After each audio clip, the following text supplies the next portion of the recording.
With the league reaching an all-time high level in talent and an all-time high in parity, it's been really hard for a lot of people to agree on what their top 5 players in the league are.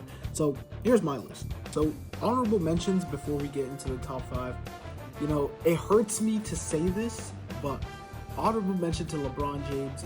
I don't think he's at the top 5 level, but what he's doing at age 40 needs to be studied. This man is still one of the top players in the league at age 40, and I mean, what else can you expect from my glorious king? He's just elite. So I have him right outside of my top 5, but he's not just there yet. Coming in at number 5, give me AD, the Brow himself. I mean, this man this season has been on a tear. I know he had that injury on Christmas Day, but other than that, this man has been really, really consistent, silencing all the injury doubt about him, and he's been on a tear offensively and defensively this season. I know the Lakers just picked up a bad L against the Cavs, but that's the Cavs, man. They're the best team in the league for a reason record-wise. And this man has been averaging 26 points on 50% from the field, but more importantly, 32% from 3. This is something we haven't seen from AD in a while. Him being able to spread the floor and shoot from the perimeter.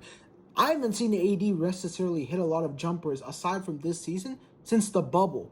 And seeing him being able to play on the perimeter again, thanks to JJ Redick's new scheme, has really, really propelled him in my rankings. And defensively, we don't even need to look at the stats. I mean, this man's averaging 2 blocks a game, but aside from the blocks, he's just such a force in the interior, and he obviously just makes my list at number 5. Coming in at number 4 on my list, we have KD, the Slim Reaper himself. I mean, despite his age, this man is just a bucket getter. I mean, he's still up there in age, but he's still averaging damn near 26 a game, shooting elite from the field, 50% from the field, 41% from 3.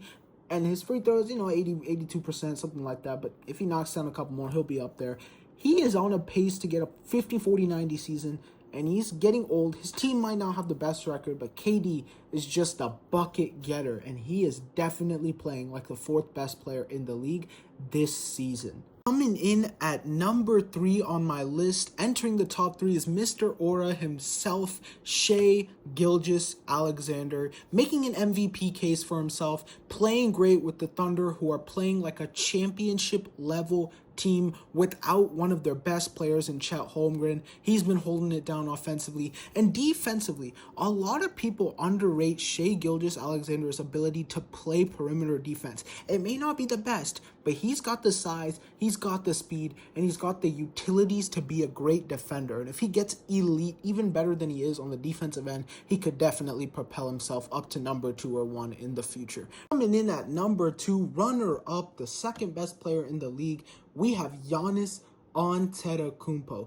This man put the Bucks on his back, willing them to victories. I mean, this team started off some like trash at the beginning of the season, and he's been stepping it up. 30-piece here, 40-piece there. Great defense, great size. Giannis is just Giannis, and he's playing like the MVP we saw a few years ago, and he's just been elite on a Bucks team that is subpar or bad without him. And, he's got great compliments with Dame Lillard. They're playing good. And the Bucks could be a scary team to watch out for in the playoffs if I'm a top seed in the Eastern Conference. Coming in at number 1 on my list, is it even close? The best player in the league. I mean, this man had 56 a few weeks ago. Nikola Jokic, the Joker, best player in the league. And there's just nothing to say about it. Willing this Nuggets team to victories. He's behind it all, the engine of that offense. Without him, this Nuggets team would be a lottery team. He's putting this team on his back, willing them to victory, and he's doing it without any athleticism. This man is literally running offenses, and he's doing it without any type of leaping ability, no handle in terms of like shifty play style. This man is just a pure hooper. So Nikola Jokic at my number 1. And I know what y'all are probably thinking, where is Luka? I'm doing this off this season only, and right now Luka's hurt. And honestly, I don't think Luka is really playing at a top 5 level. We know he can lift it up in the playoffs, but right now, I think this is my top 5. Let me know what y'all think.